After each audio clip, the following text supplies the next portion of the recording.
Hello everyone, आप सब कैसे हैं। मैं उम्मीद करता हूं कि बहुत अच्छे होंगे और अपनी पढ़ाई को बहुत अच्छे से कर रहे होंगे। मैं Akash Kumar Bhadana ICT virtual classroom में आपका बहुत बहुत स्वागत करता हूं मेरे प्यारे बच्चों। जैसे आपको पता है मेरे प्यारे बच्चों, बेसिकली हमारी आपका जो है मेरे प्यारे बच्चों 11वीं क्लास है और 11वीं क्लास में हम लोग देख रहे हैं फिजिकल ज्योग्राफी चैप्टर नंबर 9 को आज हम प्रारंभ करेंगे। इससे पहले हम सौर मंडल का जो पूरा चैप्टर है उसको हम पढ़ चुके हैं, अच्छे से गौर करके देख चुके हैं। एक चीजों को सारा हमने देख लिया, गौर कर लिया, पढ़ लिया। अब मैं पूछता हूँ किसी कोई डाउट है, किसी कोई क्वेरी है तो आप मुझसे पूछ लीजिए एक बार। क्लियर है? आगे बढ़े। सौर विकिरण को देख रहे हैं, ऊष्मा संतुलन एवं जो तापमान है उसको हम लोग पढ़ रहे हैं। तो सबसे पहले सौर विकिरण। सौर विकिरण सूर्य से आने वाली किरणों को ही हम सौर विकिरण कहते हैं। सबसे पहले समझिए ऊष्मा संतुलन। पृथ्वी पर अगर एक बैलेंस रूप में हीट आएगा, समझ रहे हो, अगर बैलेंस हीट आएगा तो क्या होगा, हमारे यहाँ पृथ्वी पर सब कुछ मेंटेन रहेगा और उसी के साथ टेम्परेचर होगा। तो सबसे पहले हम आपका देखते हैं कि सौर विकिरण को थोड़ा सा आप समझिए, ताकि मैं आपको ये सारी चीजें क्लियर कर दूं कि आखिर में सौर विकिरण है क्या, और आप उसको अच्छे से देख लें कि भाई सौर विकिरण को क्यों है सौर विकिरण। अब समझिए थोड़ा सा आप इसमें सौर विकिरण। तो हम क्या देख रहे हैं, हम सौर विकिरण को देख रहे हैं कि भाई आखिर में सौर विकिरण है क्या। और इसी सौर विकिरण के तहत हम लोग वो सारी चीजों को देखेंगे कि सूर्य से आने वाली किरण, सूर्य से आने वाली जो किरण है उनको हम देखेंगे। अब होता क्या है, थोड़ा सा आप समझ लीजिए।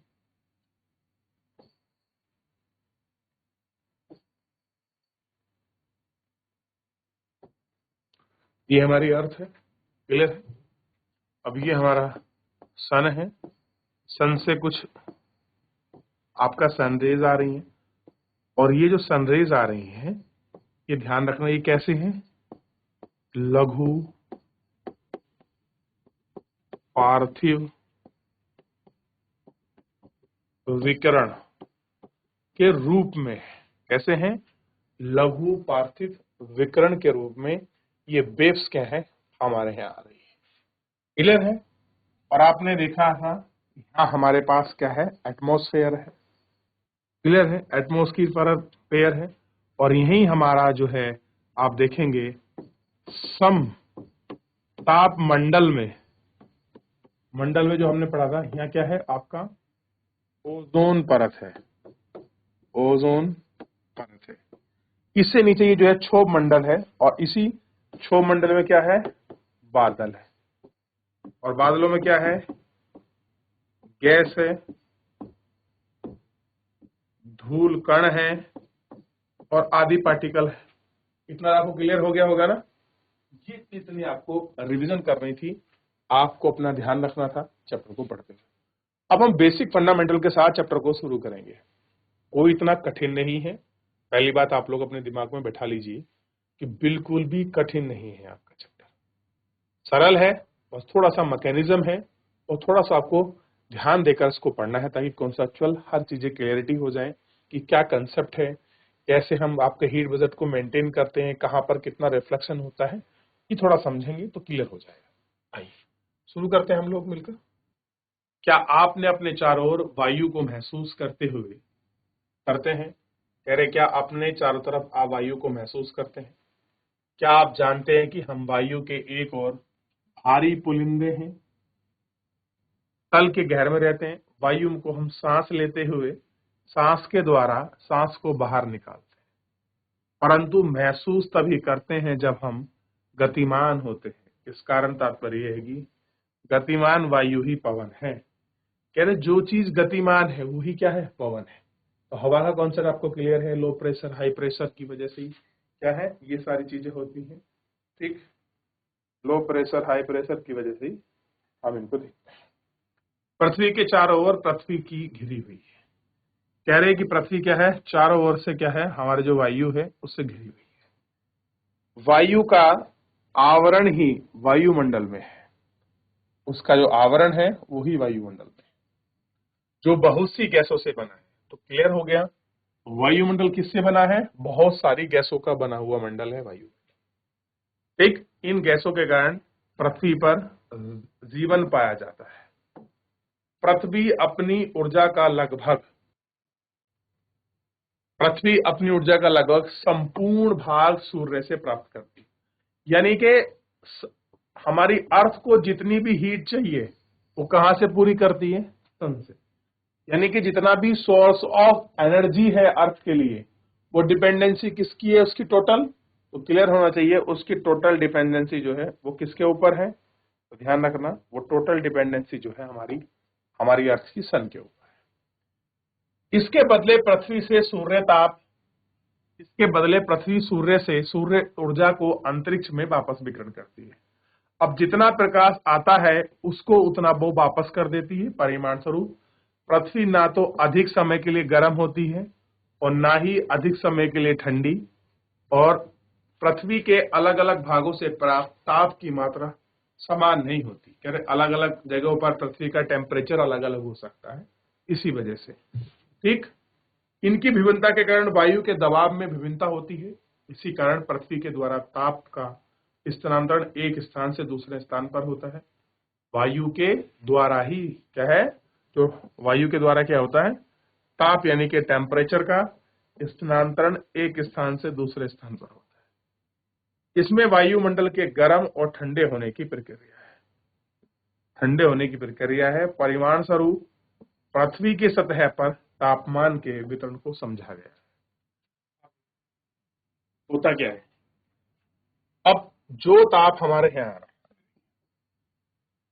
ये हमारी पृथ्वी होगी भाई, पृथ्वी पर ये हमारे पहाड़ हो गए, ये हमारा मैदान हो गया, और ये हमारे पृथ्वी पर क्या हो गया,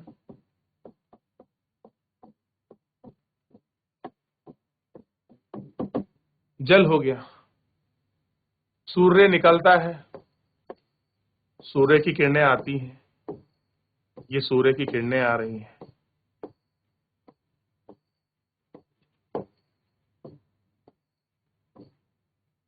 अब मान लीजिए सूर्य का जो प्रकाश है, प्रकाश ये किस रूप में आ रहा है, लघु पार्थिव विकिरण, टेरेस्ट्रियल फॉर्म वेव्स में विकिरण। अब ये क्या होता है, पृथ्वी पर पहुंचता है और पृथ्वी इसको क्या करती है, वापस रिफ्लेक्ट भी करती है। क्या करती है, वापस रिफ्लेक्ट।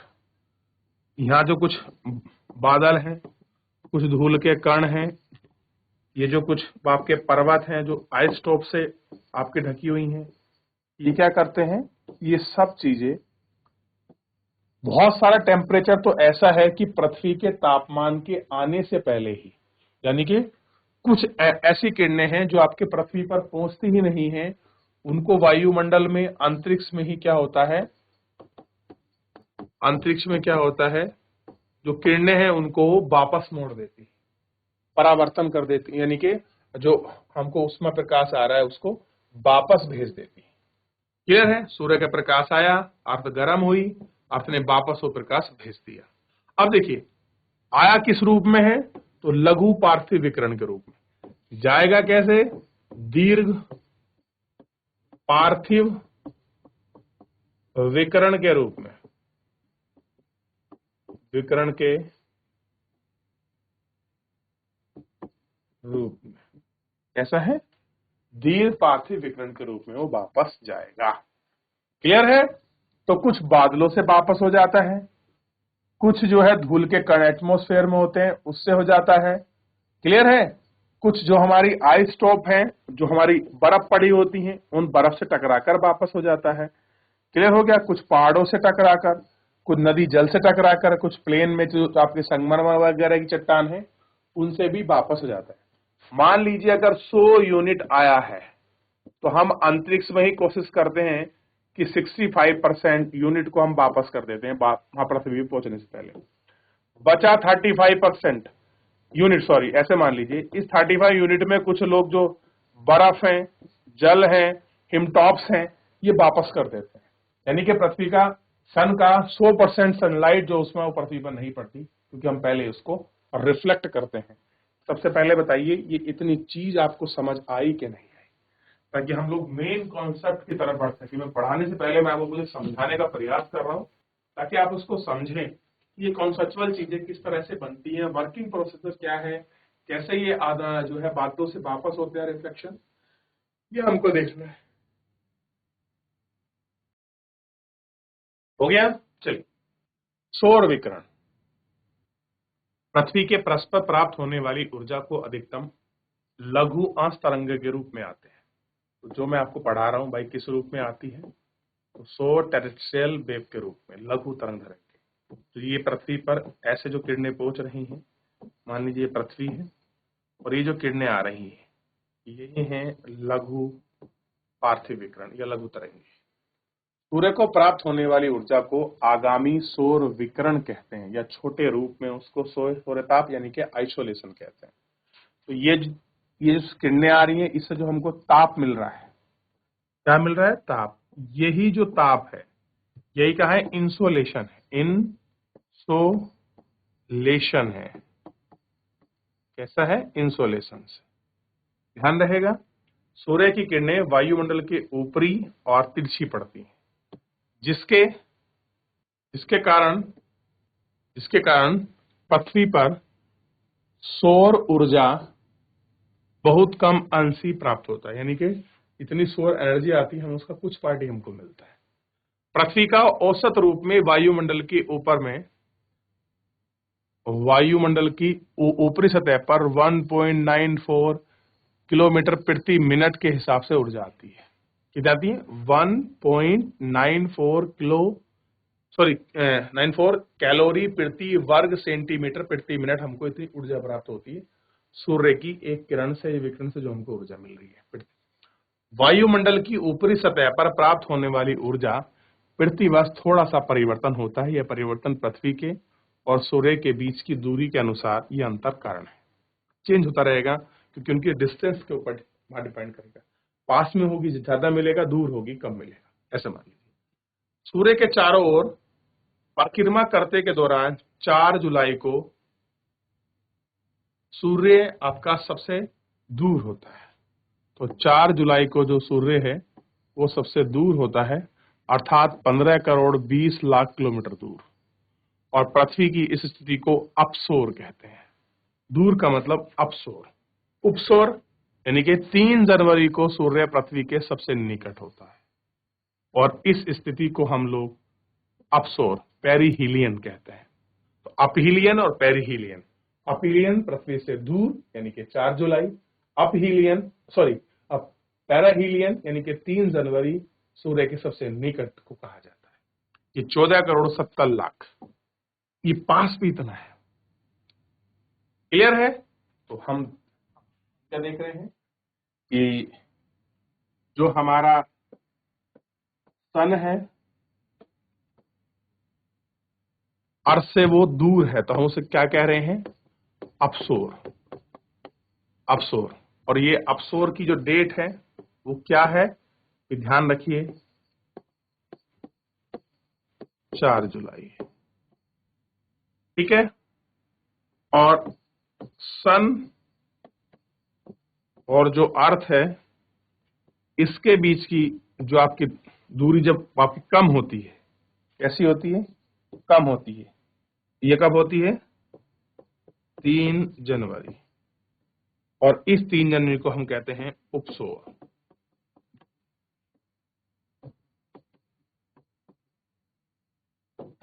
अपहीलियन, पेरिहीलियन।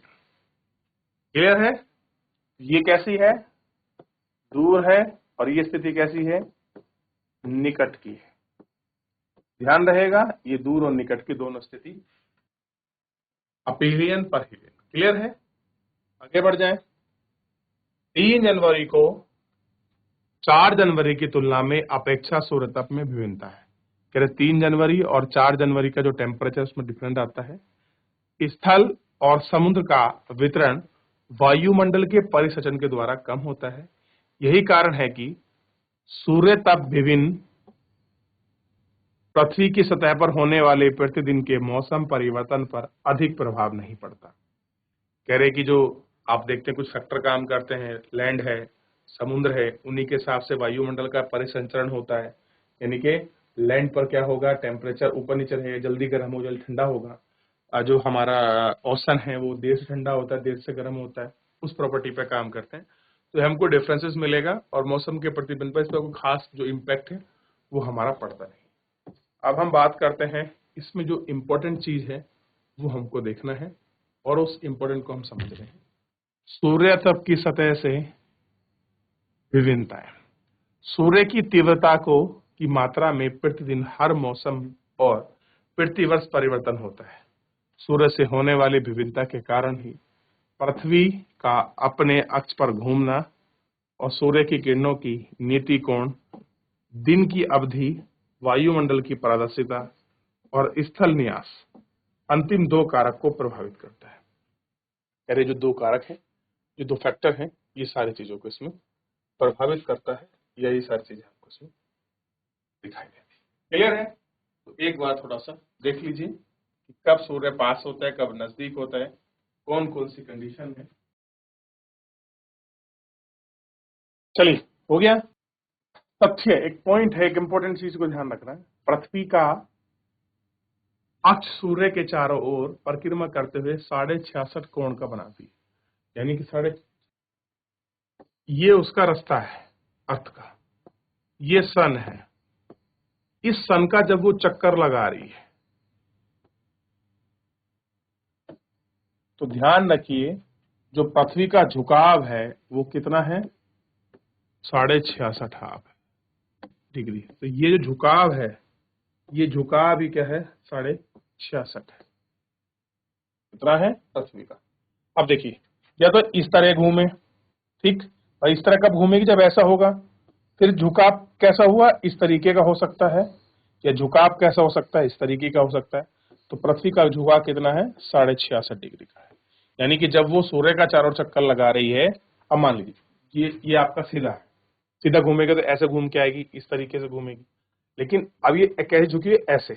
अब ये ऐसे चक्कर लगा रही है, तो ये झुकाव है, यही झुकाव क्या है आपका, 66.5 है। अब देखिए, अब होती कैसे, ऐसे होना चाहिए था, लेकिन झुकाव कितना है, ऐसे। तो इस तरीके से वो घूमती है 66.5 पर, ठीक।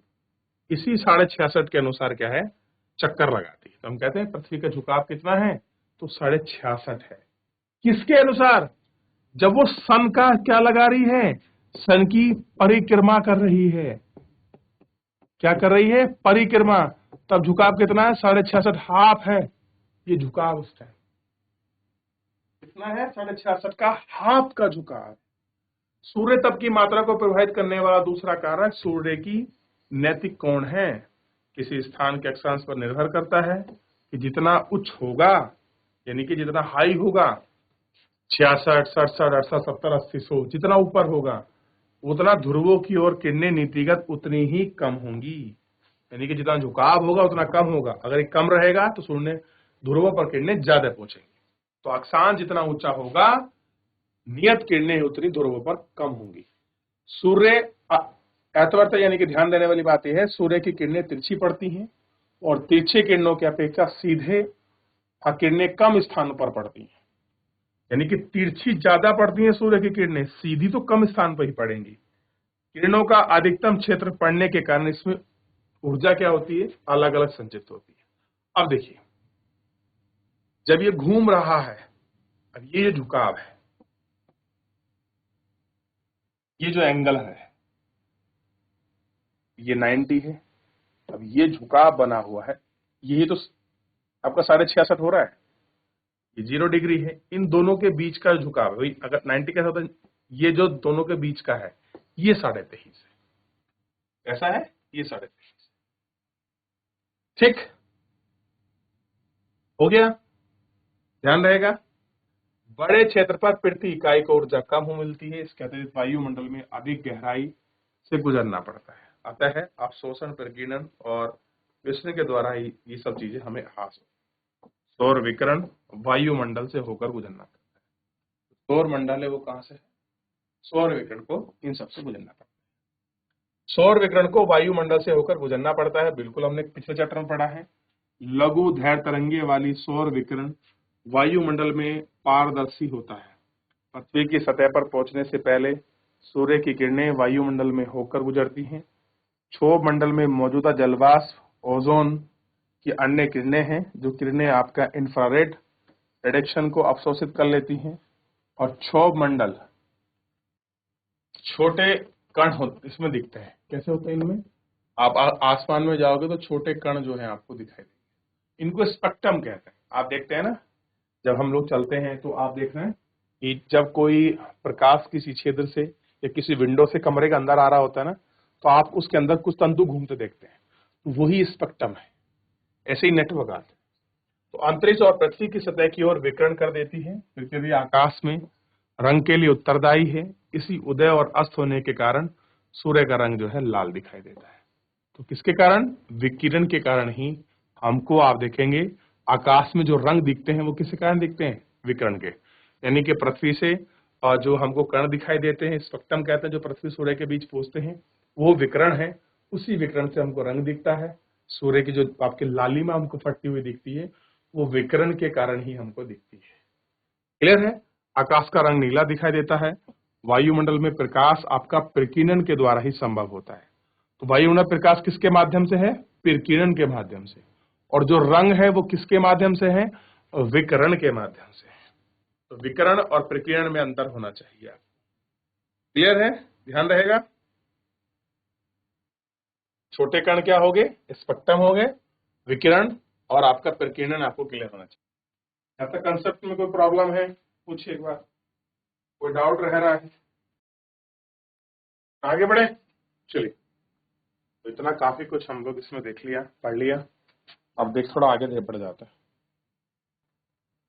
सूर्य का पृथ्वी की सतह पर स्थानिक वितरण, जो सूर्य ताप आता है, जो सूर्य की किरणें आती हैं, जो टेम्परेचर आता है, वो क्या सब जगह एक समान पड़ता है या अलग अलग है? देख, धरातल पर सूर्य ताप की मात्रा उष्णकटिबंधीय में 320 वाट वर्ग मीटर से लेकर 70 वर्ग किलोवाट तक विभिन्नता पाई जाती है। यानी कि न्यूनतम इतना और मैक्सिमम इतना मिलेगा। अब आप देखिए उष्णकटिबंधीय क्षेत्र कौन से होते हैं? मैंने आपको पहले भी समझाया। तो उष्णकटिबंधीय क्षेत्र है ये कर्क और मकर रेखा के जो बीच का क्षेत्र है, ये क्या है? उष्णकटिबंधीय क्षेत्र है। ये क्या है? उष्ण वाला क्षेत्र है। और अलग अलग विभिन्नता है। और सबसे अधिक सूर्यताप उपोष्ण कटिबंधीय के मरुस्थलों में पाया जाता है। यानी कि जो 23.5 के ऊपर का क्षेत्र है उपोष्ण, ये यहाँ से ऊपर वाला क्षेत्र, इनका जो आपका रेगिस्तान का जो एरिया होगा, जैसे अटाकामा डेजर्ट है, चिली का डेजर्ट है, भारत का थार का डेजर्ट है, ये सब क्या है? 23.5 से ऊपर है। तो वहां पर सबसे ज्यादा पाया है। तो सबसे अधिक तापमान कहाँ मिलेगा? उपोष्ण कटिबंधीय मरुस्थलों में पाया जाता है, क्योंकि यहाँ मेघ आच्छादन बहुत कम है, बादल कम पाए जाते हैं। इनके ऊपर क्या होते हैं? बादल कम होते हैं। और उष्ण कटिबंधीय की अपेक्षा में विषुवतीय व्रत पर कम मात्रा पर सूर्य तप होता है। ठीक सामान्यतः एक ही अक्षांश पर स्थित महाद्वीप के अधिक और महासागरीय भाग की अपेक्षा में कम मात्रा में सूर्य तप प्राप्त होता है। एक भाग पे ज्यादा, एक भाग पे कम। शीत ऋतु में मध्य और उच्च अक्षांशों में ग्रीष्म ऋतु की अपेक्षा में कम सौर विकिरण प्राप्त होती है। तो अलग अलग टेम्परेचर अलग अलग रूप से हमको देखेंगे। चलिए, तो फिलहाल इतना ही, मिलते हैं नेक्स्ट लेक्चर में।